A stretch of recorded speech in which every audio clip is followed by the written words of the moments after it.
नमस्कार दोस्तों, स्वागत है आप सभी का एचपी एग्जाम फेयर्स में। आज हम एचपी पुलिस सब इंस्पेक्टर का ऑल हिमाचल मॉक टेस्ट करने वाले हैं। वैसे तो मॉक टेस्ट काफ़ी टाइम से तैयार हो गया था, बट मैं वीडियो इसलिए नहीं बना रहा था क्योंकि जो एचपी एसएससी उससे सस्पेंड कर दिया गया। तो अभी ये कंफर्म नहीं है कि जो एचपी पुलिस सब इंस्पेक्टर का एग्जाम है ये एचपी एसएससी लेगा या कोई और एजेंसी लेगी। बट ऐसा है, हम अपनी तैयारी को तो रोक नहीं सकते, तैयारी तो हमने बहुत ही अच्छी करनी है। तो जो मॉक टेस्ट है ये तैयार हो गया है, बहुत ही अच्छा मॉक टेस्ट आपके लिए बनाया है।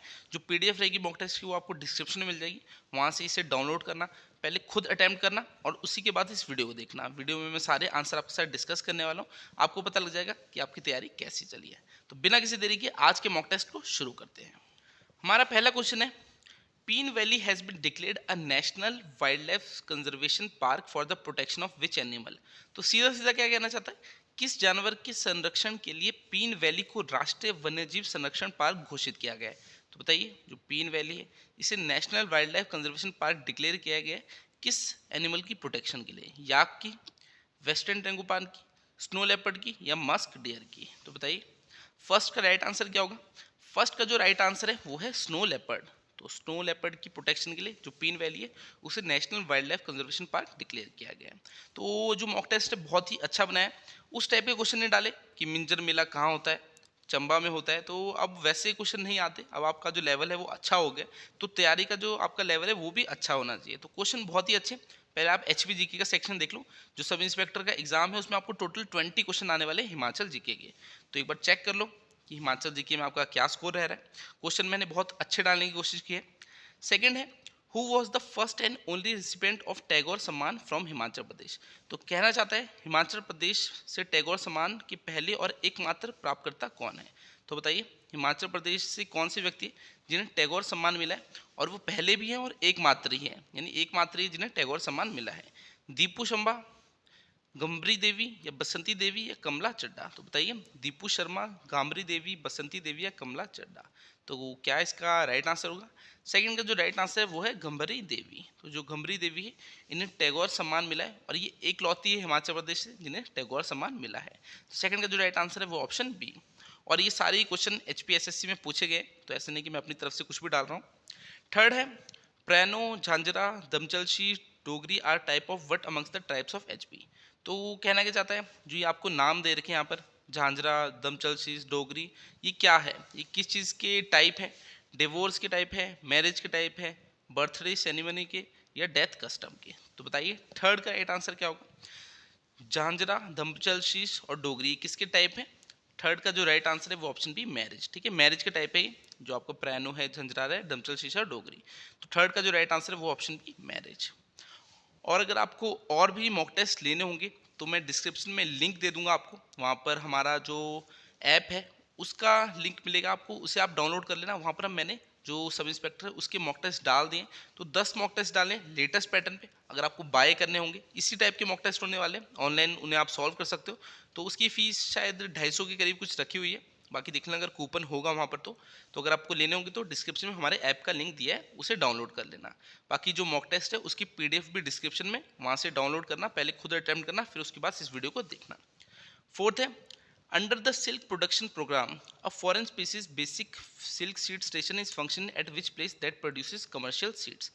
तो कह रहा है रेशम उत्पादन कार्यक्रम है, उसके अंडर क्या है, एक foreign species basic silk station लगाया गया है। ठीक है, सिल्क स्ट्रीट स्टेशन लगाया गया है। तो ये कहाँ पर लगाया गया है, सिंपली यही पूछ रहा है।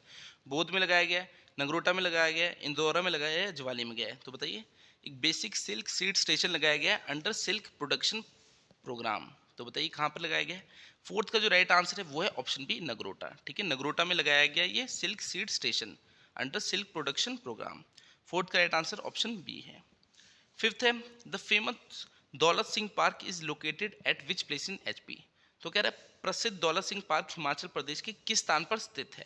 तो बताइए कौन से स्थान पर स्थित है? धर्मशाला में है, शिमला में है, सुंदरनगर में है या मेहरे में? तो फिफ्थ का राइट आंसर क्या होगा? फिफ्थ का जो राइट आंसर है वो ऑप्शन बी शिमला। ठीक है, दौलत सिंह पार्क है, ये कहाँ पर है? ये है शिमला डिस्ट्रिक्ट में। फिफ्थ का जो राइट आंसर है वो ऑप्शन बी शिमला। सिक्स्थ है, दूध भाली fair held at which place in HP. तो जो ये दूध भाली मेला है ये हिमाचल प्रदेश के किस स्थान पर आयोजित होता है? रोहड़ू में लगता है, चौदिन में लगता है, मनाली में लगता है या रामपुर में लगता है? तो बताइए दूध बहाली फेयर है, ये कहाँ पर लगता है? सिक्स का राइट आंसर क्या होगा? सिक्स का जो राइट आंसर है वो ऑप्शन डी रामपुर। तो रामपुर में लगता है, शिमला के रामपुर में कौन सा मेला लगता है? दूध बहाली। सिक्स का जो राइट आंसर है ऑप्शन डी। तो आप देख सकते हैं क्वेश्चन बहुत अच्छे डालने की कोशिश की। ईजी जो क्वेश्चन आते थे वो ज़माना अब चले गया, अब आपकी जो तैयारी का स्टैंडर्ड है वो हाई होना चाहिए। सेवंथ है, which among the following caste of the people of HP are not of Aryan origin? तो कह रहा है हिमाचल प्रदेश में निम्न में से किस जाति के लोग आर्य उत्पन्न नहीं है? तो आर्य ओरिजिन के कौन से नहीं है इनमें से? रास नहीं है, गिरतीस नहीं है, तुरिस नहीं है, ये रातीस नहीं है। तो सेवंथ का राइट आंसर क्या होगा? सेवंथ का जो राइट आंसर है वो ऑप्शन सी तुरिस। तो ये तुरिस है, ये आर्यन ओरिजिन के नहीं है, ठीक है। ये एक कास्ट है हिमाचल प्रदेश की जो आर्यन ओरिजिन की नहीं है। सेवंथ का राइट आंसर ऑप्शन सी है। तो ये क्वेश्चन भी एग्जाम में आया हुआ है एचपीएसएससी के। एट्थ है, at which place in Kullu district of Himachal Pradesh a fish farm? तो कह रहे कुल्लू में कौन सी जगह में एक फिश फार्म है? तो बताइए पतली खूल में है, मोहल्ली में है, नागनी में है या ऑल ऑफ दिस में है? तो एट्थ का राइट आंसर क्या होगा? कुल्लू की कौन सी जगह में फिश फार्म है? तो पतली कुल में भी है, मोहल्ली में भी है, नागनी में भी है। इसका जो राइट आंसर है वो option D all of this. तो तीनों जगह में एक फिश फार्म है। एट्थ का राइट आंसर ऑप्शन डी है। चलिए नाइन देखते हैं। Which of the following books on Pahari painting have been written by doctor M S Randhawa? तो कहना क्या चाहता है कि जो पहाड़ी चित्रकला है उस पर निम्न में से कौन सी पुस्तक है जो डॉक्टर एम एस रंधावा द्वारा लिखी गई है?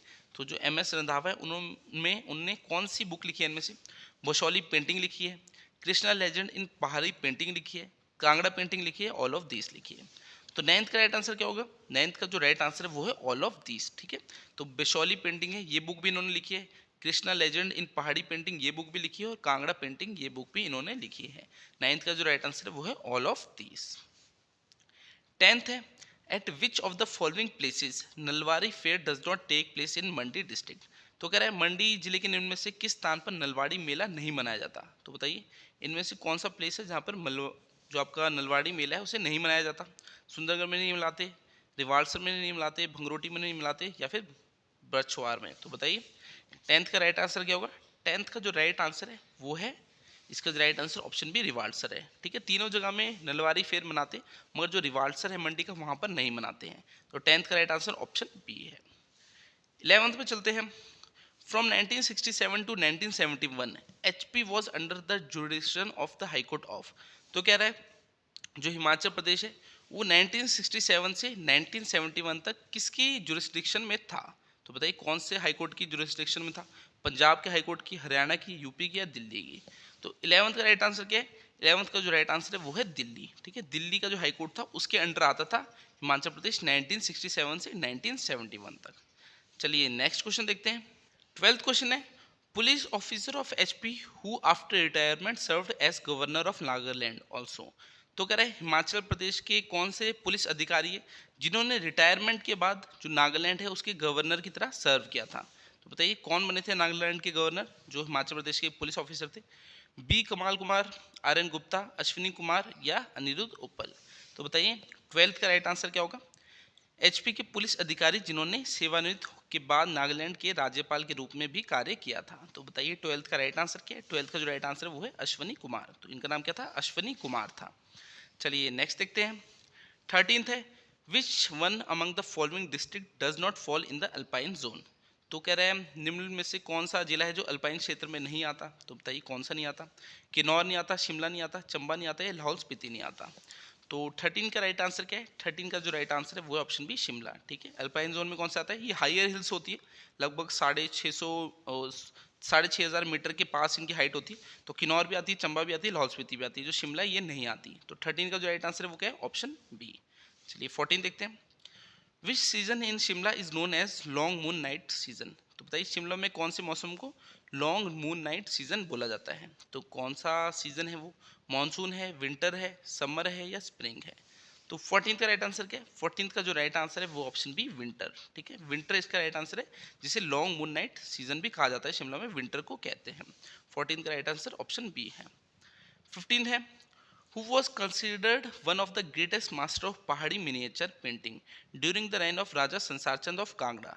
तो कहना चाहता है कांगड़ा के राजा संसार चंद के शासन काल में पहाड़ी लघु चित्रकला के महान उस्तादों में से किस माना जाता है? तो किसे माना जाता है बताइए?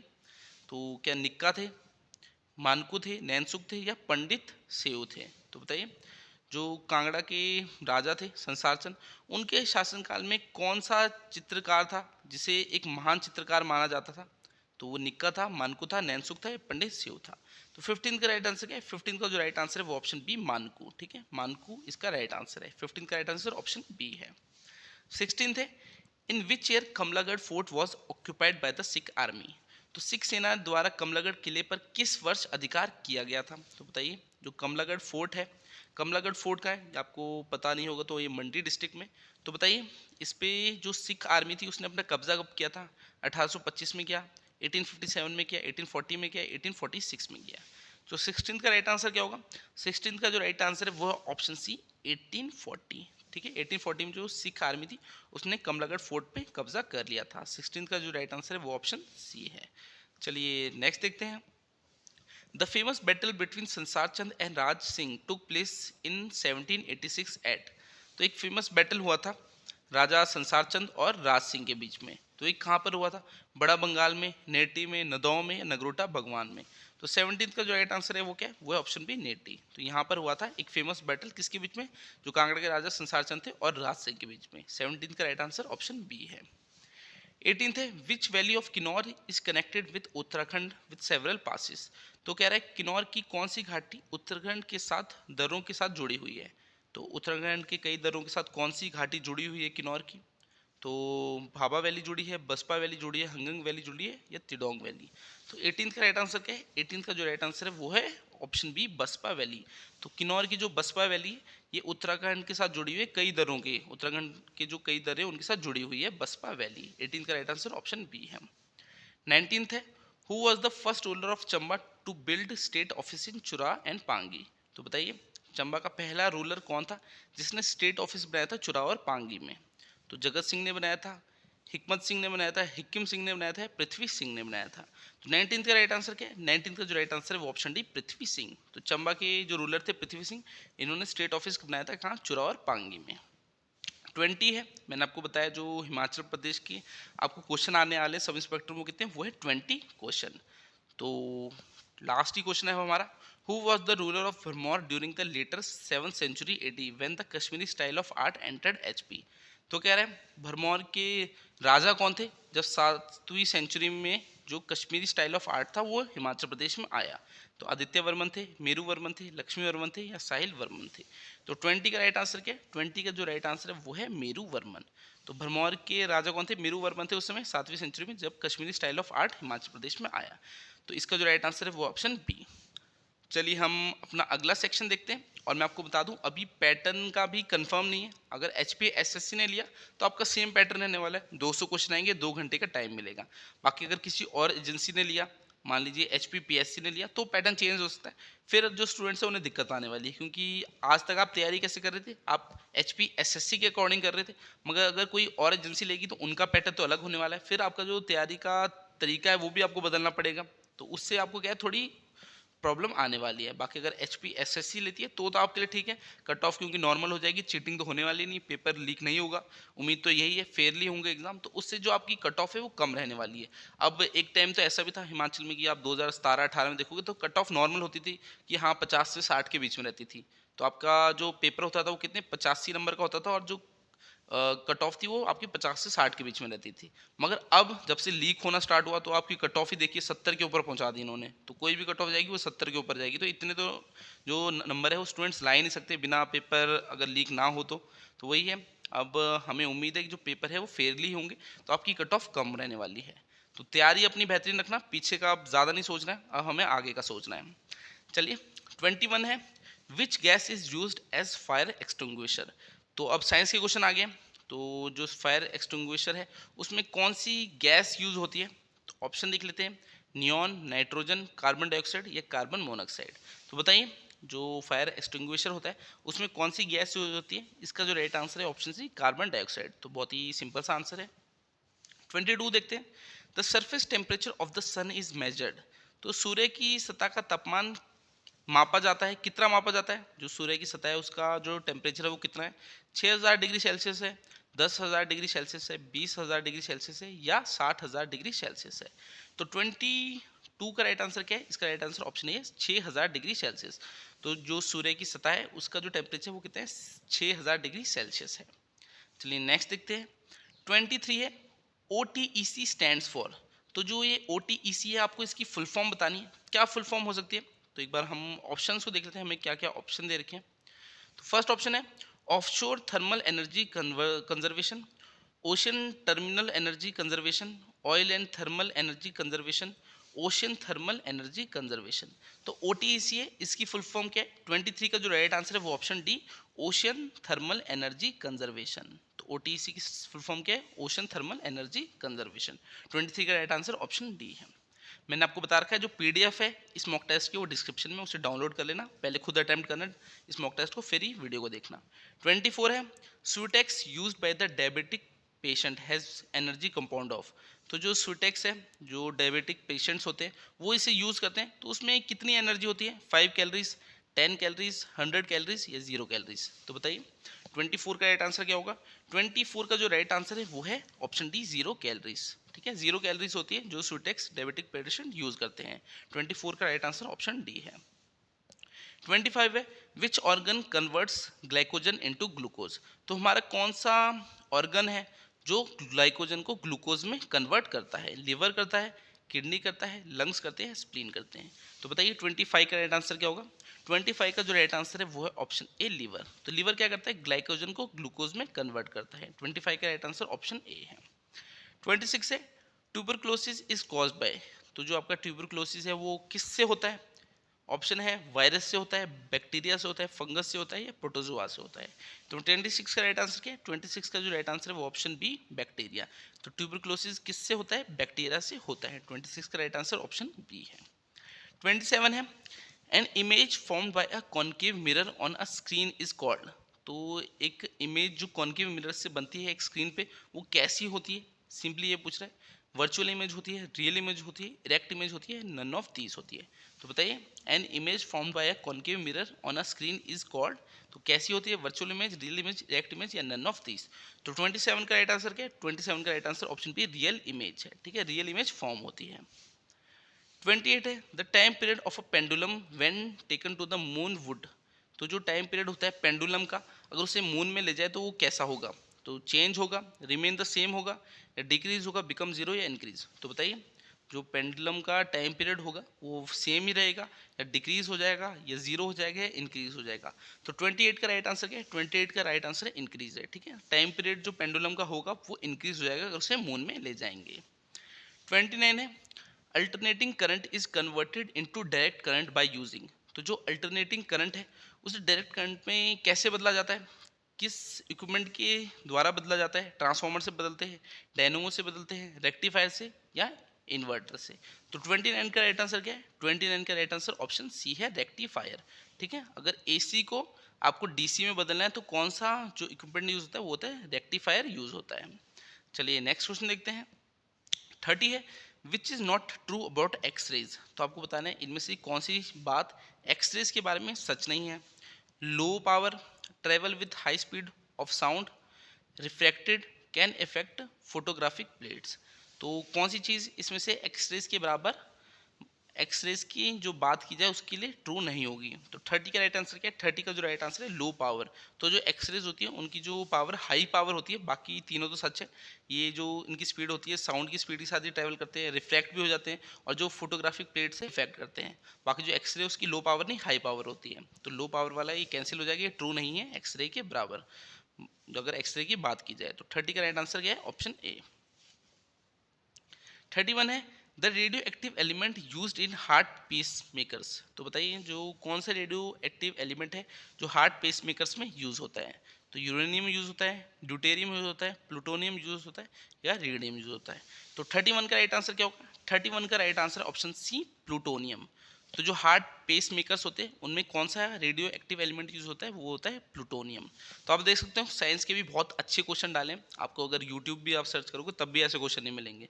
तो ऐसा है, वैसे तो HPSSC में आए हुए हैं मगर हमें आसानी से ऐसे टाइप के क्वेश्चन मिलते नहीं है। तो जो हो मुश्किल चीज़ें वही डालने की कोशिश की, क्योंकि आसान तो सभी कर देंगे। तो आसान तो आप कई टाइम से करते जा रहे हो, जो मुश्किल है वहीं पर आपके साथ धोखा होता है, वहीं पर आप जो मार्क्स हैं उन्हें खोते हो। तो वो मार्क्स हमने नहीं खोने हैं।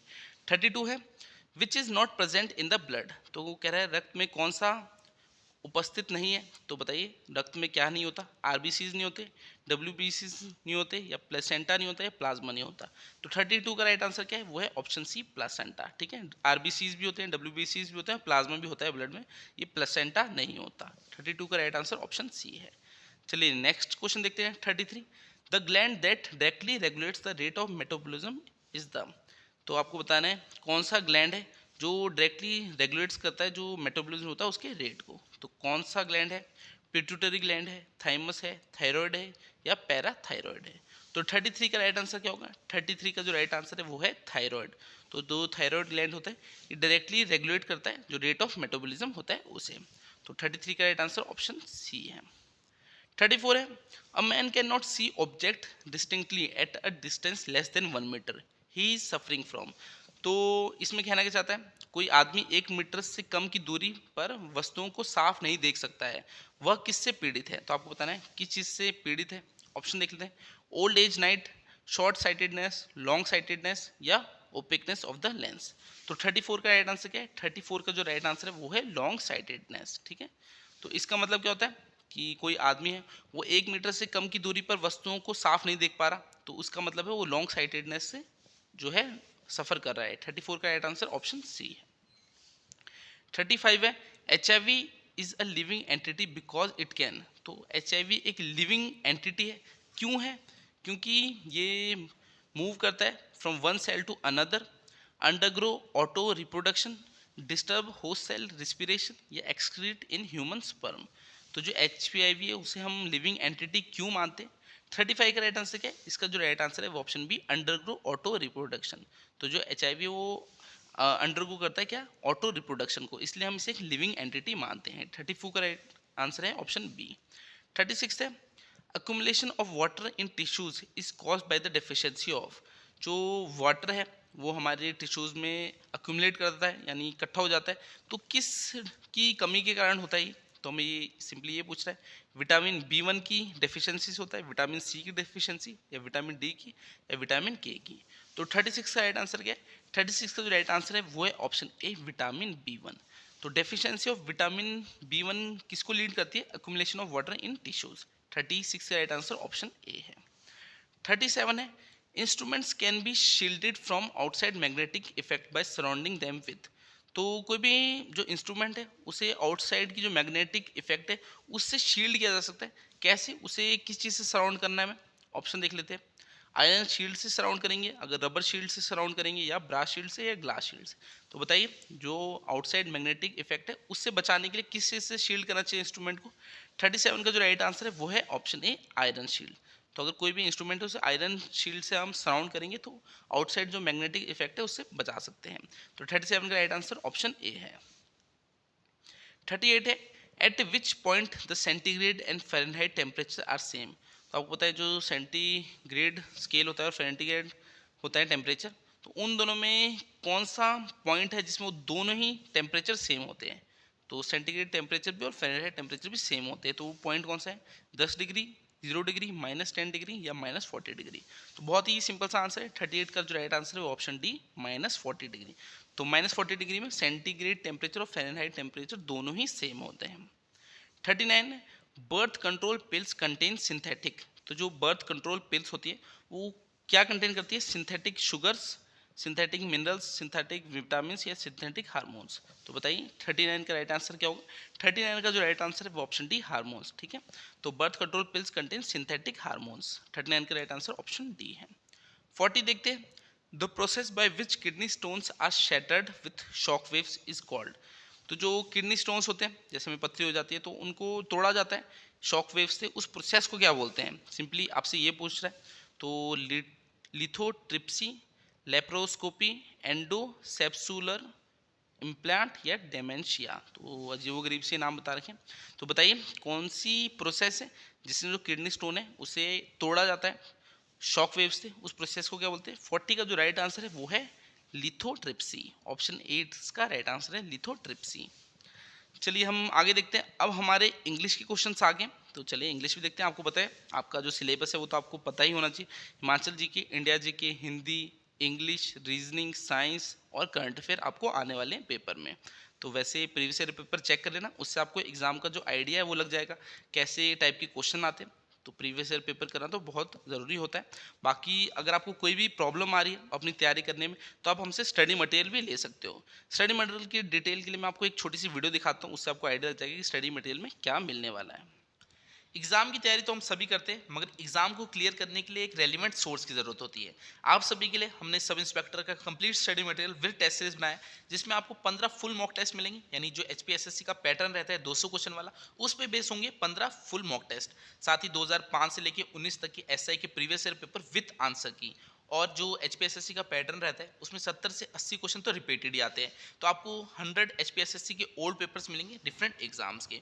और जो प्रीवियस ईयर पेपर रहेंगे उनसे हमने सब्जेक्ट वाइज मॉक्स भी बना रखे, जैसे कि हिमाचल जीके के आज तक एचपीएसएससी ने जो भी क्वेश्चन पूछे हैं उसकी सेपरेट पीडीएफ होगी, इंडिया जीके हिंदी इंग्लिश ऐसे ही सेपरेट पीडीएफ्स रहने वाली है। और सब्जेक्ट वाइज मटेरियल होगा, हिमाचल जीके के आपको डिस्क्रिप्टिव नोट्स मिलेंगे विद एमसीक्यू नोट्स, साथ ही India GK science English reasoning Hindi सभी सब्जेक्ट के। तो अगर आपने कोर्स को बाय करना होगा, आपने क्या करना है 7018186561 पर व्हाट्सएप करना होगा। आपको डिस्क्रिप्शन में लिंक भी मिल जाएगा और नंबर भी मिल जाएगा। आप कोर्स को बाय करने के लिए हमें व्हाट्सएप कर सकते हैं। अगर आपको कोई भी कंफ्यूजन हो रही है कि एग्जाम की तैयारी कैसे करनी है, क्या क्या चीज़ें आपको फॉलो करनी है, तो इस कोर्स में आपके लिए पूरा सिलेबस कवर कर रखा है, आपको इसके बाहर कुछ भी पढ़ने की ज़रूरत नहीं है। तो वीडियो तो आपने देख ली, वीडियो में सारी डिटेल्स दे रखी है मैंने स्टडी मटेरियल की। अगर आपको लेना होगा तो आपको बस व्हाट्सएप करना है, किस नंबर पे 7018186561 पे। बाकी आप यहाँ व्हाट्सएप मैसेज कर देना, मैं यहाँ डिटेल्स आपको वापस दे दूंगा, वहाँ से आप बाय कर सकते हो। तो बाकी हम अपनी वीडियो को कंटिन्यू करते हैं। तो हमारा क्वेश्चन क्या है 41, एंटोनिम ऑफ स्ट्रीनियस इज। तो जो ये स्ट्रीनियस है इसका आपको एंटोनिम बताना है। तो आपको पता है एंटोनिम सिनोनिम तो वैसे भी डिफिकल्ट होते हैं, तो अगर आगे आपके लिए इजी तो आप तो कर लोगे, बाकी डिफिकल्ट तो बहुत मुश्किल है कोई कर पाता है, तो इसमें ज़्यादा टाइम वेस्ट करना भी नहीं होता। बाकी हम देख लेते हैं 41 में जो एंटोनिम पूछ रखा है स्ट्रीनियस का। पहले तो आपको स्ट्रीनियस का मीनिंग पता होना चाहिए। इसका मतलब क्या होता है, यूजिंग लॉट ऑफ एनर्जी। तो इसका एंटोनिम यानी उल्टा क्या होगा, तो ऑप्शन देखते हैं, अनफ्लैटरिंग, इरेसोल्यूट या अनवेवरिंग या लेजी। तो बताइए, अब्स्टेनियस का मतलब है यूजिंग लॉट ऑफ एनर्जी, तो इसका जो अपोजिट है वो क्या होगा, वो ऑप्शन डी लेजी ही होगा। ठीक है, एंटोनिम का मतलब अपोजिट पूछ रहा है तो वो होगा लेजी। 41 का राइट आंसर ऑप्शन डी है। चलिए नेक्स्ट क्वेश्चन देखते हैं। 42 है, एंटोनिम ऑफ हेट इज। तो हेट का आपको अपोजिट पूछ रखा है, तो हेट का अपोजिट क्या होगा, अब ये तो इजी सा ही पूछ रखा है, तो ऑप्शन देख लेते हैं, एडमायर, एभोर, कंसर्न या लोथ। तो बताइए 42 का राइट आंसर क्या होगा। 42 का जो राइट आंसर है वो है एडमायर। ठीक है, अगर हेट करना किसी बोले हेट करना तो उसका अपोजिट क्या होगा, एडमायर करना। तो 42 का राइट आंसर ऑप्शन ए होगा। तो कभी कभार इजी भी आ जाते हैं। 43 है, सिनोनिम ऑफ प्लेसिड। तो प्लेसिड का आपको सिनोनिम बताना है। तो सिनोनिम का मतलब होता है मीनिंग सेम होना चाहिए। तो ऑप्शन देख लेते हैं, प्लेसिड का सिनोनिम क्या होगा, क्लियर, काम, इंजॉयबल या डल। तो बताइए प्लेसिड का सिनोनिम क्या होगा। इसका जो राइट आंसर है 43 का वो है काम। ठीक है, प्लेसिड का मतलब ही होता है काम, तो 43 का जो राइट आंसर है वो ऑप्शन बी काम। 44 है, सिनोनिम ऑफ सैगासिटी। तो सैगासिटी का सिनोनिम बताना है, फिर से आपको ये बताना है कि जो मीनिंग है वो सेम हो। तो ऑप्शन देख लेते हैं, मोरालिटी, विजडम, सैनिटी या अपराइटनेस। तो बताइए, सबसे पहले तो आपको मीनिंग बताता हूँ। सैगासिटी क्या होता है, समझदारी। तो इसका सिनोनिम क्या होगा, इसका जो सिनोनिम है 44 का right answer option B wisdom है। चलिए नेक्स्ट देखते हैं 45, सिनोनिम ऑफ वेंडेटा। तो वेंडेटा का सिनोनिम क्या होगा, ऑप्शन दिए है फ्यूड, फ्रेंडशिप, मॉर्टल या थ्रेड। तो वेंडेटा का मतलब होता है डिस्प्यूट, तो इसका जो सिनोनिम है वो है ऑप्शन ए फ्यूड। चलिए नेक्स्ट क्वेश्चन देखते हैं 46 है, one word substitution for room with toilet facilities. तो आपको वन वर्ड सब्स्टिट्यूशन बताना है। इसमें कोई रूम है जिसमें टॉयलेट फैसिलिटीज है तो उसे क्या बोलेंगे, ऑप्शन देख लेते हैं, स्यूट, डिलक्स, लेवेटोरी या कैबिन। तो 46 का जो राइट आंसर है वो ऑप्शन सी लेवेटोरी। तो रूम विद टॉयलेट फैसिलिटीज उसे बोलते हैं लेवेटोरी। चलिए 47 देखते हैं, one word substitution for design made by putting together coloured pieces of glass और स्टोन्स। तो उसे क्या बोलेंगे, design made by putting together coloured pieces of glass और स्टोन्स। तो ऑलियोग्राफ, मोज़ेक या ट्रेसरी या रिलीफ। तो 47 का राइट आंसर है ऑप्शन बी मोज़ेक। ठीक है, मोज़ेक बोलते हैं design made by putting together coloured pieces of glass और स्टोन्स। 48 है, one word substitution for decision made upon a political question by the votes for all qualified person is.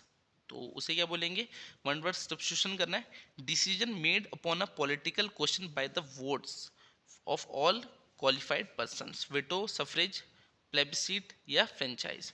तो 48 का right answer क्या है? Option सी plebiscite, ठीक है, plebiscite इसका right answer है। 49 है one word substitution for plain और सेल्फ एविडेंट ट्रूथ। तो बताइए वन वर्ड सब्स्टिट्यूशन करना प्लेन और सेल्फ एविडेंट ट्रूथ के लिए। तो प्रोवर्ब, प्रोसेप्ट या ट्रूइज्म या फॉर्मूला। तो 49 का राइट आंसर क्या है? 49 का राइट आंसर ऑप्शन सी ट्रूइज्म है। 50 है one word substitution for one knowing everything. तो जिसे सब कुछ पता है उसे क्या बोलेंगे? लर्न, ओमनी प्रेजेंट, ओमनीपोटेंट या ओमनीसिएंट। तो इसका तो इजी आंसर है 50 का right answer option D omniscient है। वन नोइंग एवरीथिंग उसे बोलते हैं ओमनीसिएंट। 51 है करेक्टली स्पेल्ड वर्ड इज। तो आपको स्पेलिंग बतानी है, इनमें से किसकी स्पेलिंग ठीक है। आपसे रिसेशन की स्पेलिंग पूछ रहा है, तो रिसेशन की स्पेलिंग कौन सी होती है इसमें आपको ये बताना है। 51 का राइट आंसर क्या है? 51 का जो राइट आंसर है वो option A recession, RECESSION, recession की ये स्पेलिंग होती है। फिर है करेंसी, करेंसी की आपसे स्पेलिंग पूछ रहा है, तो करेंसी की स्पेलिंग कौन सी होगी? 52 का राइट आंसर क्या है? 52 का जो राइट आंसर है वो option B currency, CURRENCY, currency की स्पेलिंग ये होती है। 53 है ग्रामर। तो ग्रामर तो सबको ही पता है, ग्रामर की सही स्पेलिंग क्या होती है? 53 का जो आपका राइट आंसर है वो ऑप्शन सी ग्रामर, ठीक है, GRAMMAR, ठीक है। यहाँ पर थोड़ा आप मिस्टेक कर सकते हो, अगर ER कर दो तो ग्रामर की स्पेलिंग क्या होती है? GRAMMAR। 54 है डिलाइट। तो डिलाइट नहीं है, डिलीट पूछ रहा है इसमें। डिलाइट तो ये कोई बना ही नहीं, तो ये भी नहीं है आपका, ये भी नहीं है, ये भी नहीं है। डिलीट आप सभी को पता है, डिलीट की स्पेलिंग क्या होती है? DELETE, ठीक है। तो 54 का राइट आंसर ऑप्शन डी है। चलिए नेक्स्ट क्वेश्चन देखते हैं। 55 करेक्टली स्पेल्ड वर्ड। तो लैंग्वेज की स्पेलिंग पूछ रहे हैं, लैंग्वेज की इनमें से कौन सी स्पेलिंग होगी? 55 का जो आपका राइट आंसर है वो है ऑप्शन सी LANGUISH। तो लैंग्वेज की स्पेलिंग क्या होती है? LANGUISH। अब नेक्स्ट है आपको फिल इन द ब्लैंक्स करने, तो फिल इन द ब्लैंक्स करते हैं, अप्रोप्रिएट जो भी इसमें ठीक आने चाहिए। There are 30 teachers dash the staff of this school. तो बताइए क्या आएगा? There are 30 teachers under the staff of the school, there are 30 teachers in the staff of the school, there are 30 teachers at the staff of this school, या there are 30 teachers on the staff of this school। तो 56 का right answer क्या है? 56 का जो right answer है वो option D, ठीक है। 56 का राइट आंसर ऑन आएगा यहाँ पर। there are 30 teachers on the staff of this school, 56 का राइट आंसर ऑप्शन डी है। 57 है if I take a state roadway bus I will get late. तो यहाँ पर आपको बताना है फिल इन द ब्लैंक्स में क्या आएगा? Is it, isn't it, will I, won't I. तो 57 का राइट आंसर क्या है? 57 का जो राइट आंसर है वो है option D won't I. If I take a state roadway bus I will get late, won't I. तो 57 का जो राइट आंसर है वो है ऑप्शन डी। 58 है the meeting was presided dash by the prime minister. यहाँ पर क्या आएगा? The meeting was presided on by the prime minister, the meeting was presided upon by the prime minister, the meeting was presided up by the prime minister, या the meeting was presided over by the prime minister। तो 58 का जो right answer है वो है option D over, ठीक है। the meeting was presided over by the prime minister। 59 है he dashed that he could speak 5 languages। तो यहाँ पर क्या आएगा? चैलेंज्ड आएगा, बोस्टेड आएगा, सबमिटेड आएगा, सजेस्टेड आएगा। तो 59 का जो राइट आंसर है वो है option B, he boasted that he could speak 5 languages. 60 है he confided his trouble dash his friend. तो he confided his trouble in his friend, to his friend, with his friend या by his friend. तो 60 का जो right answer है वो क्या है? 60 का right answer option B to, he confided his trouble to his friend. 60 का राइट आंसर ऑप्शन बी है। चलिए 20 क्वेश्चन के लगभग आपको इंग्लिश के आने वाले, बाकी अब हिंदी के क्वेश्चन देखते हैं। 61 है आपका पायल का संधि विच्छेद। तो पायल का संधि विच्छेद इनमें से कौन सा होगा? पे प्लस अल, पे प्लस अल या पॉ प्लस अल या पॉ प्लस अल। तो 61 का जो राइट आंसर है वो है ऑप्शन ए, ठीक है। पायल का संधि विच्छेद क्या है? पे प्लस अल, तो ए इसका राइट आंसर है। तो डायरेक्टली आपको आंसर ही बताता हूँ, अब संधि विच्छेद में कुछ ज़्यादा समझाने को तो होता नहीं है। तो 62 में सर्वोत्तम का संधि विच्छेद कौन सा होगा? तो इनमें से सर्वोत्तम का जो संधि विच्छेद है वो है ऑप्शन सर्व प्लस उत्तम, ठीक है। सर्वोत्तम का जो सही संधि विच्छेद है वो है ऑप्शन ए सर्व प्लस उत्तम। चलिए नेक्स्ट देखते हैं गायन। तो गायन का सही संधि विच्छेद क्या होगा इसमें से? तो 63 का राइट आंसर है ऑप्शन डी, ठीक है, गे प्लस अन। तो इसका जो राइट आंसर है वो है गायन का सही संधि विच्छेद ऑप्शन डी है। 64 है रमेश का संधि विच्छेद है तो रमेश का सही संधि विच्छेद इनमें से कौन सा होगा? 64 का जो राइट आंसर है वो है ऑप्शन डी, रमा प्लस ईश। ठीक है, रमा प्लस ईश इसका राइट आंसर। रमेश का सही संधि विच्छेद क्या है? 64 का राइट आंसर है ऑप्शन डी। तभी मैंने आपको बोला था जो इस मॉक टेस्ट की पीडीएफ है वो डिस्क्रिप्शन में दी है, उसे डाउनलोड करना, उसके बाद वीडियो को देखना, क्योंकि अब वीडियो में तो मैं जल्दी जल्दी बता रहा हूँ, तो वीडियो में सॉल्व करना तो थोड़ा पॉसिबल होगा नहीं आपके लिए। बाकी अगर आपने पहले ही लिख के करे होंगे कि हाँ इसका आंसर ये होगा, इसका ये होगा, तो आप चेक कर सकते हो कि आपके कितने आंसर ठीक हो रहे हैं, तो उससे आपके लिए ज़्यादा अच्छा रहेगा अपनी तैयारी को चेक करने में। 65 है, नायिका का सही संधि विच्छेद क्या होगा? तो 65 का जो राइट आंसर है वो है ऑप्शन डी, न्याय प्लस इकार। ठीक है, तो नायिका का जो सही संधि विच्छेद है वो है ऑप्शन डी। 66 है, अचारहीन में समास है, तो अचारहीन में कौन सा समास है आपको ये बताना है। 66 का राइट आंसर क्या होगा? द्वंद्व होगा, बहुव्रीहि होगा, तत्पुरुष होगा या अविभाव होगा? तो बताइए 66 का राइट आंसर क्या है? इसका जो राइट आंसर है वो है तत्पुरुष। ठीक है, अचारहीन में कौन सा समास है? वो है तत्पुरुष। फिर 67 है, सापेक्षा, तो सापेक्षा में कौन सा समास है? बहुव्रीहि, तत्पुरुष, अव्ययभाव या द्वंद्व? तो बताइए 67 का राइट आंसर क्या है? इसका जो राइट आंसर है वो है ऑप्शन सी, अव्ययभाव। ठीक है, सोपेक्ष में कौन सा है? अव्ययभाव है। 68 है, त्रिपुरारी, तो त्रिपुरारी में कौन सा समास है? तत्पुरुष है, द्वंद्व है, अव्ययभाव है या बहुव्रीहि है? तो 68 का राइट आंसर क्या है? ये ऑप्शन डी, बहुव्रीहि। तो बहुव्रीहि क्यों है? क्योंकि जो त्रिपुरारी है वो शिवा को ही बोलते हैं, पशुपति भी बोलते हैं शिवा को, तो ये कौन सा है? बहुव्रीहि समास है। 69 है, विद्यालय में समास है, तो विद्यालय में कौन सा समास है? अविभाव है, द्वंद्व है, बहुव्रीहि है या तत्पुरुष है? तो बताइए विद्यालय में कौन सा समास है?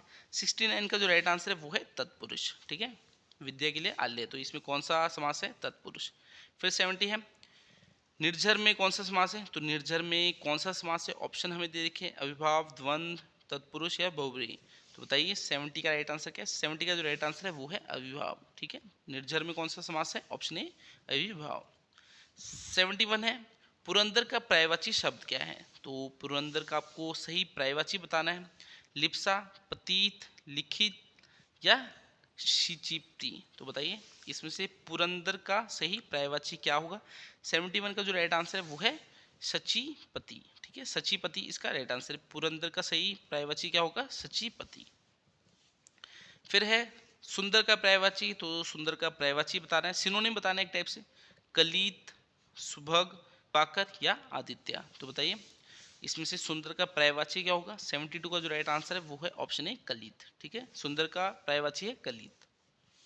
फिर है 73, सर्प का पर्यायवाची, तो सर्प का पर्यायवाची क्या होगा? भुजंग, फणी या शार्दूल या उर्ग? तो बताइए 73 का राइट आंसर क्या होगा? 73 का जो राइट आंसर सर्प का जो पर्यायवाची है वो है भुजंग, ऑप्शन ए इसका राइट आंसर है। 74 है, सिंदूर का पर्यायवाची है, तो सिंदूर का पर्यायवाची बताना है, कुमकुम है, देहद है, अचमज है या कंसक है? तो बताइए सिंदूर का पर्यायवाची क्या होगा? 74 का जो राइट आंसर है वो है ऑप्शन ए, कुमकुम। तो सिंदूर का पर्यायवाची क्या है? ऑप्शन ए, कुमकुम। 75 है, पुष्प का पर्यायवाची, तो पुष्प का पर्यायवाची क्या है? प्रसून है, पादप है, ध्रुम है या पाहन है? तो बताइए इसमें से पुष्प का पर्यायवाची कौन सा है? 75 का जो राइट आंसर है वो ऑप्शन है, प्रसून। ठीक है, पुष्प का पर्यायवाची क्या होता है? प्रसून होता है। 76 है, पवित्र में है, तो बताना है पवित्र में कौन सा प्रत्यय है? प है, पव है, इत्र है या त्र है? तो 76 का राइट आंसर क्या है? 76 का राइट आंसर ऑप्शन सी है, इत्र। ठीक है, पवित्र में कौन सा प्रत्यय है? इत्र है, ऑप्शन सी इसका राइट आंसर है। 77 है, डकैत में प्रत्यय है, तो डकैत में कौन सा प्रत्यय है? ड है, कैत है, डक है या एत है? तो 77 का जो राइट आंसर है वो क्या है? ऑप्शन डी, एत। ठीक है, एत इसका राइट आंसर है। 78 है, तालु में प्रत्यय है, तो तालु में कौन सा प्रत्यय है? त है, ता है, लू है या ऊ है? तो 78 का जो राइट आंसर है वो क्या है? Option D. ठीक है, तालु में कौन सा प्रत्यय? ऊ है। 79 है, खटिया में प्रत्यय है, तो खटिया में कौन सा प्रत्यय? ख है, खट है, टिया है या ईया है? तो बताइए, अब देखिए प्रत्यय आपको पता है लास्ट में होता है, तो ख, खट ये तो पहले ही कट जाएंगे, तो खटिया में कौन सा प्रत्यय? 79 का राइट आंसर क्या है? Option D. ठीक है, ईया। 80 है, पहिया, तो पहिया में प्रत्यय है, तो बताइए पहिया में कौन सा प्रत्यय है? प है, पही है, तो ये तो पहले ही कट के स्टार्टिंग में आ रहे, प्रत्यय लास्ट में आता है, या है या ईया है? तो 80 का राइट आंसर क्या है? 80 का जो राइट आंसर है वो ऑप्शन डी, ईया। ठीक है, अब हम आगे चलते हैं। अब हमारे इंडियन जीके के क्वेश्चन आ गए हैं, तो चलिए इंडियन जीके को देखते हैं। 81 क्वेश्चन है, paleolithic remains have been discovered in, तो कहना चाहता है पूर्व पाषाण अवशेष किस में पाए गए, तो बताइए कहाँ पर पाए गए? लखनऊ में, कलकत्ता में, पंजाब में, बिलेरी में। तो जो प्लियोलिथिक रिमेन्स है ये मिले हैं। 81 का जो राइट आंसर है वो option D biliary, option D इसका राइट आंसर है, बिलेरी में मिले हैं प्लियोलिथिक रिमेन्स। चलिए नेक्स्ट देखते हैं। 82 है the system of philosophy with which the name of Kapila is prominently associated is. तो कह रहा है फिलोसफी का कौन सा सिस्टम है जिसके साथ कपिला का नाम जोड़ा जाता है? संख्या, उत्तर मीमांसा, न्याय या पुनः मीमांसा। 82 का राइट आंसर क्या होगा? 82 का जो राइट आंसर है वो है ऑप्शन ए संख्या। तो संख्या जो सिस्टम ऑफ फिलोसफी है उसके साथ कपिला का नाम जोड़ा जाता है। चलिए नेक्स्ट क्वेश्चन देखते हैं। 83 है which of the following archaeologist initially discovered the Mohenjodaro site of the Indus valley civilisation. तो सिंपली कहना चाहते हैं जो मोहनजोदारो साइट थी उसकी खोज किसने की थी? तो ये तो सबको ही पता होता है, sir John Marshall, R D Banerjee, Dayaram Saini या सर मार्टिमर व्हीलर। तो जो मोहनजोदारो साइट थी इसकी खोज की थी आर डी बैनर्जी ने। और अगर आपसे पूछे हड़प्पा सिविलाइजेशन, हड़प्पा जो साइट थी उसकी खोज किसने की थी, तो वो की थी दयाराम सैनी ने। मगर क्वेश्चन में फिलहाल पूछा है मोहनजोदारो साइट की किसने किया, तो वो आर डी बैनर्जी ने किया, ऑप्शन बी इसका राइट आंसर है। वैसे तो हिस्ट्री के ऐसे क्वेश्चन आते हैं एचपीएसएससी में जो कुछ तो बुकों में ढूंढने से भी नहीं मिलते, तो मैंने सारे मुश्किल क्वेश्चन ही इसमें डाले, ऐसे नहीं कि आसान क्वेश्चन डालने की कोशिश की, ताकि आपके लिए जो पेपर का लेवल है वो हार्ड ही रहे, क्योंकि इजी तो सभी करने वाले, मुश्किल में आप फंसने वाले हो जो मुश्किल क्वेश्चन आते हैं। 84 है which is an ancient Indian work relating to prayer and sacrificial ceremony. एक बार हिंदी में पढ़ते हैं, कौन सी एक प्राचीन भारतीय कृति है जो प्रार्थना और यज्ञ धर्म अनुष्ठान के साथ संबंधित है? तो बताइए कौन सा इंडियन वर्क है? अमरकोशा, विजय सनिया संहिता, ब्रह्मनास या अरंक्यास। तो 84 का जो राइट आंसर है वो है ऑप्शन सी ब्रह्मनास। तो जो ब्रह्मनास है ये प्रेयर और सेक्रिफिशियल सेरेमनी से रिलेटेड है। 84 का राइट आंसर ऑप्शन सी है। 85 है Porus was defeated by Alexander at the battle of.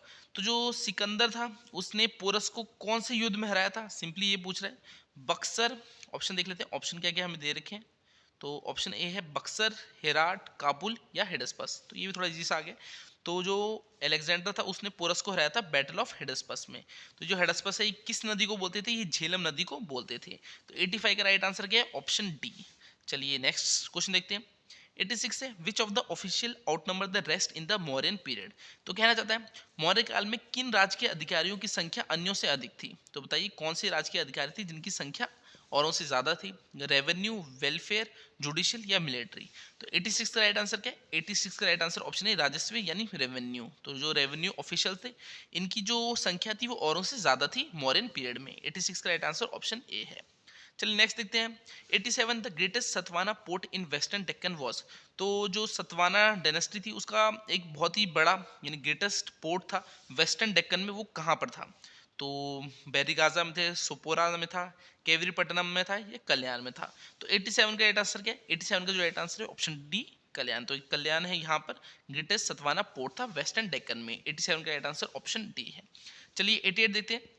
Which is not a Sangam literature. तो इनमें से संगम साहित्य नहीं है। तो बताइए संगम साहित्य कौन सा नहीं है? 3 होंगे और 1 नहीं होगा। तो ऑप्शन ए देख लेते हैं, पतु पतु, इतु तोगई, पंडिनन की कनकानु या तेवराम। तो इसका जो राइट आंसर है वो मैं आपको डायरेक्टली बताता हूँ, ऑप्शन डी तेवराम एक संगम लिटरेचर है, संगम साहित्य का वर्क नहीं है, बाकी तीनों है। तो 88 का राइट आंसर क्या है? ऑप्शन डी है। चलिए नेक्स्ट देखते हैं। 89 है the first Muslim ruler of Delhi was. तो कहना क्या चाहता है दिल्ली का प्रथम मुस्लिम शासक कौन था?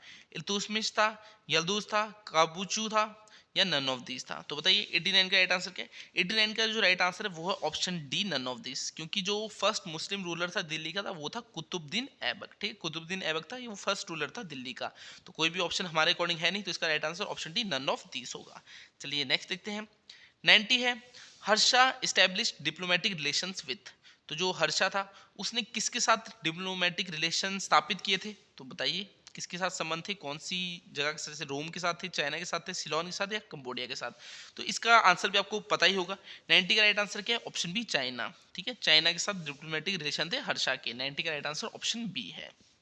91 है the greatest Vijayanagar ruler was. तो जो विजयनगर अंपायर था उसका सबसे ग्रेटेस्ट रूलर कौन था? तो बताइए रामा राय था, सदा शिवा राय था, वीर नरसंबा था या कृष्णदेवा राय था। तो बताइए महानतम विजयनगर शासक था 91 का राइट आंसर क्या है? 91 का जो राइट आंसर है ऑप्शन डी कृष्णदेवा राय। ऑप्शन डी इसका राइट आंसर है। नेक्स्ट देखते हैं, the capital of Shivaji was, तो शिवाजी की राजधानी थी, कौन सी थी शिवाजी की राजधानी? पूना थी, रायगढ़ थी, सिंगर थी या नन ऑफ दीज थी? तो 92 का राइट आंसर क्या है? 92 का जो राइट आंसर है वो है ऑप्शन बी रायगढ़। तो शिवाजी की कैपिटल यानी राजधानी थी रायगढ़, ऑप्शन बी इसका राइट आंसर है। चलिए 93 देखते हैं, वटकास belongs to the period of, तो जो वटकास थे यानी वटका से किससे संबंधित थे? मौर्यास से थे, गुप्तास से थे, कुशरास से, हर्षास से? तो बताइए वकाटक किससे संबंधित थे?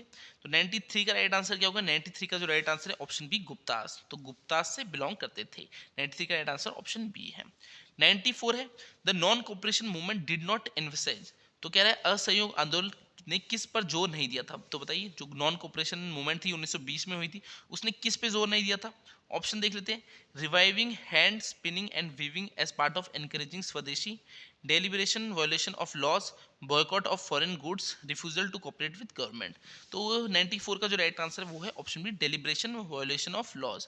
तो जो लॉज थे उनका वायोलेशन नहीं करना था, बल्कि जो अंग्रेज थे उनके साथ कोऑपरेट नहीं करना था उन्होंने, ठीक है, नॉन कोऑपरेशन मूवमेंट में। तो इसमें क्या है, बॉयकॉट ऑफ फॉरेन गुड्स, तो हाँ जो फॉरेन गुड्स थे उनका बॉयकॉट किया गया था। Refusal to cooperate with government, तो वही मैंने आपको बताया, जो गवर्नमेंट थी उसके साथ कोऑपरेट नहीं करना था नॉन कोऑपरेशन मूवमेंट में। और जो hand spinning and weaving as part of encouraging swadeshi वो करना था इसमें, जो नॉन कोऑपरेशन मूवमेंट थी। तो 94 का राइट आंसर ऑप्शन बी है।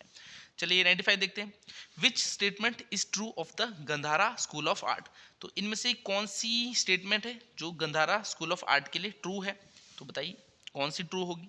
It was an indigenous school of art, it was an offshore of Greek art, it was an form of Ashokan art, it was Greek in technique and Indian in theme. तो 95 का right answer क्या है? 95 का easy answer है, it was Greek in technique and Indian in theme.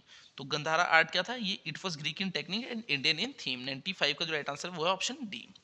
96 है, the buildings constructed by which Mughal ruler represent the climax in the evolution of Mughal architecture. तो question कहना क्या चाहता है, जो मुगल आर्किटेक्चर था उसमें एक क्लाइमैक्स की तरह देखा गया था, एक बिल्डिंग बनाई गई थी मुगल रूलर द्वारा, उसके बाद कोई भी ऐसा महान कार्य देखने को मिला नहीं मुगल आर्किटेक्चर में कि बहुत सिग्निफिकेंट कुछ हुआ हो। तो 96 का राइट आंसर क्या है? कौन से रूलर थे? अकबर, जहांगीर, शाहजहां या औरंगजेब? तो 96 का राइट आंसर क्या है? वो है ऑप्शन सी शाहजहां। तो शाहजहां ने जो ताजमहल बनाया था उसे हम क्लाइमैक्स मानते हैं कि वही बहुत ही सर्वोत्तम चीज बनाई गई थी जो मुगल आर्किटेक्चर में थी, उसके बाद कुछ भी सिग्निफिकेंट देखने को मिला नहीं। तो 96 का right answer option C Shahjahan है। चलिए 97 देखते हैं, who was known as Nirguna reformer, तो निर्गुणा रिफॉर्मर किसे कहा गया इनमें से? तो सूरदास, चैतन्य, कबीर या तुलसीदास? तो बताइए 97 का राइट आंसर क्या है? 97 का जो राइट आंसर है ऑप्शन सी कबीर, ठीक है, Kabir is also known as Nirguna reformer. चलिए नेक्स्ट देखते हैं 98, द क्लोरियन कॉल दिल्ली चलो वो वॉज गिवन बाय, तो दिल्ली चलो किसने कहा था? सिंपली ये पूछ रहा है इसमें। तो ऑप्शन देख लेते हैं, कांग्रेस इन 1942, तो ये तो आंसर है नहीं, जवाहरलाल नेहरू इन्होंने भी नहीं कहा था। 98 का राइट आंसर क्या है? सुभाष चंद्र बोस, तो ये भी इजी सा क्वेश्चन है, दिल्ली चलो किसने कहा था? सुभाष चंद्र बोस, लाल लाजपत राय भी इसका आंसर नहीं है। 98 का राइट आंसर ऑप्शन सी है। चलिए 99 देखते हैं, the Anglo oriental college eight Aligarh was founded by, तो जो ये एंग्लो ओरिएंटल कॉलेज है अलीगढ़ में, इसकी स्थापना किसने की? सिंपली ये पूछ रहा है, शौकत अली ने की, मोहम्मद अली ने की, सर सैयद अहमद खान ने की या नन ऑफ दिस ने? तो 99 का राइट आंसर क्या है? इसका जो राइट आंसर है वो option C sir Syed Ahmed Khan. तो एंग्लो ओरिएंटल कॉलेज की स्थापना अलीगढ़ में किसने की? सर सैयद अहमद खान ने। तो ये टाइप के जो क्वेश्चन है तो कभी गलत करने नहीं, ये आपकी बुकों में ये सब, बाकी कुछ चीज़ें होती है जो बुकों में नहीं होती, वहाँ आप थोड़ा कंफ्यूज हो सकते हो, मगर इसमें नहीं होना, जो बुकों में है वो तो सही करके आना ही आना है। चलिए आगे चलते हैं। 100 है, Vande Mataram was first sung at the session of the Indian National Congress in, तो आपको पता है जो वंदे मातरम है उसे कंपोज किसने किया है? बंकिम चंद्र चटर्जी ने किया है। कब किया है? यानी इसमें बोल सकते हैं फर्स्ट संग कौन से सेशन में? इंडियन नेशनल कांग्रेस के उसमें गाया गया था। तो 1886 में, 1892 में, 1896 में या 1904 में? तो 100 का राइट आंसर क्या है? ऑप्शन सी 1896 में। तो इंडियन नेशनल कांग्रेस का 1896 का जो सेशन था उसमें पहली बार वंदे मातरम को गाया गया था। चलिए हम अगले क्वेश्चन देखते हैं हमारे। 101 है, who among the following was famous for framing the education minute, तो आपको बताना है इनमें से कौन फेमस है जिन्होंने एजुकेशन मैन्यूट है उसे फ्रेम क्या था, लॉर्ड एल्गिन ने, लॉर्ड मैकले ने, सैडलर ने या नन ऑफ दिस ने। तो 101 का राइट आंसर क्या है, 101 का जो राइट आंसर है वो है लॉर्ड मैकले। तो जो एजुकेशन माइनोर था उसे फ्रेम किसने किया था, ऑप्शन बी लॉर्ड मैकले ने। चलिए अगला क्वेश्चन देखते हैं हमारा 102 है, which of the following act was described by Jawaharlal Nehru as charter of slavery. तो बताइए जवाहरलाल नेहरू ने कौन से एक्ट को बोला है चार्टर ऑफ स्लेवरी। तो गवर्नमेंट ऑफ इंडिया एक्ट 1919 है, government of India act 1935, regulation act या वर्कुलर प्रैक्स एक्ट। तो 102 का राइट आंसर क्या है, 102 का जो राइट आंसर है वो है गवर्नमेंट ऑफ इंडिया एक्ट 1935। तो जवाहरलाल नेहरू ने इसे क्या बोला, चार्टर ऑफ स्लेवरी। ठीक है, इस एक्ट को क्या बोला था, charter of slavery, government of India act 1935। तो वैसे तो इस पीडीएफ में टोटल 200 क्वेश्चन है, आपको पता है अभी इंडियन जीके चल रही है, इसमें आपके हिस्ट्री क्वेश्चन चल रहे हैं, फिर पॉलिटी के आएंगे, इकोनॉमी के आएंगे, ज्योग्राफी के आएंगे, रीजनिंग के क्वेश्चन आने वाले, करंट अफेयर के। तो ये जो पूरी पीडीएफ रहेगी ये मैं कहाँ दूंगा आपको, ये हमारे ऐप में आपको मिल जाएगी। ऐप का लिंक डिस्क्रिप्शन में दिया है, वहाँ पर आपको स्टडी मटेरियल में जाना है, वहाँ पर आपको साइड में एक ऑप्शन दिया होगा, वहाँ पर स्टडी मटेरियल का एक कॉलम टाइप होगा, वहाँ पर आपने क्लिक करना है, वहाँ पर आपको जो सब इंस्पेक्टर का मॉक टेस्ट है उसकी पीडीएफ मिल जाएगी। ये जो पूरी पीडीएफ है ये मिल जाएगी विद आंसर की। ठीक है, आंसर की भी वहीं डाल दूंगा, तो पीडीएफ आप वहाँ से डाउनलोड भी कर सकते हो। अगर आपको प्रिंट आउट निकालना है तो प्रिंट आउट भी निकाल लेना। उसके बाद अगर अटैम्प्ट करना हो, क्योंकि कुछ स्टूडेंट को थोड़ी दिक्कत आती है मोबाइल में, कहते हैं सर प्रॉब्लम होती है इसमें, तो वहाँ से आप इसकी जो आंसर की है उसे भी डाउनलोड कर सकते हो और इस पीडीएफ को भी डाउनलोड कर सकते हो। वैसे तो पीडीएफ में आपको बता रहा हूँ बहुत अच्छे अच्छे क्वेश्चन मैंने डाल दिया, पीडीएफ बहुत बड़ी, अगर कराने लगूंगा तो शायद 1 घंटा और लगेगा इसमें, क्योंकि आप देखते हो अभी 200 क्वेश्चन कराने को है, तो अब इतना टाइम भी क्या लगाना है इसमें, क्योंकि आपको पता है आप खुद भी कर सकते हो इस चीज़ को। तो वैसे तो आपको मॉक टेस्ट का मैं वीडियो पूरी बना भी देता, मगर मुझे अभी भी खुद कंफर्म नहीं कि एचपीएसएससी इस एग्ज़ाम को लेगी या नहीं लेगी। अगर एचपीएसएससी लेगी तो मैं 3-4 मॉक टेस्ट और भी फ्री में आपको करा दूंगा यूट्यूब पे। तो बाकी थोड़ा वेट कर लेते। सरकार ने बोला है कि 60 दिन में हम जो भर्ती प्रक्रिया है उसे शुरू कर देंगे। तो भर्ती प्रक्रिया शुरू हो जाएगी तो हमें पता लग जाएगा कि सब इंस्पेक्टर का टेस्ट तो आ गया है, उसका जो एग्ज़ाम है वही आना है। तो एग्ज़ाम का हमें पता लग जाएगा कौन कंडक्ट करने वाला है, क्या पैटर्न रहने वाला है। वैसे आपका कंडक्टर का, जेबीटी कमीशन का बहुत सारे मॉक टेस्ट तैयार हो गए, बस वही है, अब कुछ कंफर्म नहीं है कि आगे क्या होता है। बस उम्मीद ये है कि जो एग्ज़ाम होंगे वो फेयरली होंगे, क्योंकि मेन चीज़ तो वही है, एग्ज़ाम फेयरली होनी चाहिए, उसी वजह से जो कट ऑफ है वो नॉर्मल रहेगी। अगर ऐसी जो आज तक 3-4-5 सालों से पेपर लीक होते गए, उस वजह से जो कट ऑफ थी वो बहुत हाई हो गई थी, तो बच्चों के तो नंबर आ ही नहीं रहे थे, जो पैसे दे रहे थे वही नौकरी लग रहे थे। अगर आप किसी एग्ज़ाम में 4-5-6-8 नंबर से रह भी गए होगे तो वो पोस्टें आपकी थी, आज आप उस नौकरी में लगे होते, अपने परिवार को एक अच्छी ज़िंदगी दे रहे होते, मगर उन लोगों की वजह से आज आप तैयारी ही कर रहे हो। तो ऐसा है, हिम्मत नहीं हारनी, फिर भी तैयारी तो हमने करनी है, मगर ये बहुत गलत हुआ है। मैं तो कहूँगा पूरी लाइफ में मैंने इससे गलत चीज़ देखी नहीं जो अभी सुनने को आ रहा है कि हाँ एचपीएसएससी के पेपर लीक हो रहे थे, क्योंकि स्टूडेंट्स के साथ बहुत ही गलत हुआ है। क्योंकि एक नौकरी बहुत ज़रूरी होती है, अगर आपको लाइफ में स्टैंड करना है, अपने परिवार को अच्छी ज़िंदगी देनी है, खुद एक अच्छी ज़िंदगी जीनी है, तो बहुत ज़रूरी होता है। बाकी ज़्यादा तो क्या ही चर्चा करूँ, आप सभी को पता है कि क्या चल रहा है। तो मॉक टेस्ट की पीडीएफ आपको जो हमारा ऐप है उसमें मिल जाएगी विद आंसर की, वहाँ पर कॉलम देख लेना स्टडी मटेरियल का, वहाँ पर मैं डाल दूंगा। बाकी आज की वीडियो को हम इतने रखते हैं, मैं आपसे अगली क्लास में मिलता हूँ, तब तक के लिए शब्बक है, थैंक यू। हिमाचल में सरकारी एग्जाम की तैयारी कर रहे हो, हर महीने कोचिंग इंस्टीट्यूट्स को फीस भी देते हो, फिर भी कोई गवर्नमेंट एग्जाम क्वालिफाई नहीं हो रहा, तो अपना पैसा और समय बर्बाद मत करो। हमने यानी एचपी एग्जाम फेयर्स ने इन्फिनिटी बैचेस स्टार्ट कर दिए हैं, जिसमें हम स्टूडेंट्स को तब तक पढ़ाते हैं जब तक कोई गवर्नमेंट एग्जाम क्वालिफाई ना कर ले। हाँ जी, आपने बिल्कुल सही सुना, जब तक आप कोई भी गवर्नमेंट एग्जाम, पुलिस, पटवारी, क्लर्क, JOIT जैसा एग्जाम क्वालिफाई ना कर लो, हम आपको तब तक लाइफ टाइम कोचिंग देंगे, वो भी बिल्कुल मिनिमम फीस के साथ। कोर्स में आपको डेली लाइव क्लासेस मिलेगी जूम ऐप के थ्रू, जिसमें आप अपना माइक ऑन करके लाइव क्लासेस में ही टीचर से डाउट पूछ सकते हैं। साथ ही 200 प्लस रिकॉर्डेड लेक्चर, जिसमें हमने एग्जाम का सारा सिलेबस कवर कर रखा है, सभी एग्जाम का complete study material, test series, previous year paper और भी बहुत कुछ। हमारे टीचर्स आपको एग्जाम स्पेसिफिक अप्रोच के साथ एग्जाम को क्रैक करने की सही स्ट्रैटेजी बताएंगे। कोर्स की डिटेल्स के लिए या बैच ज्वाइन करने के लिए 8628962804 अभी व्हाट्सएप करें।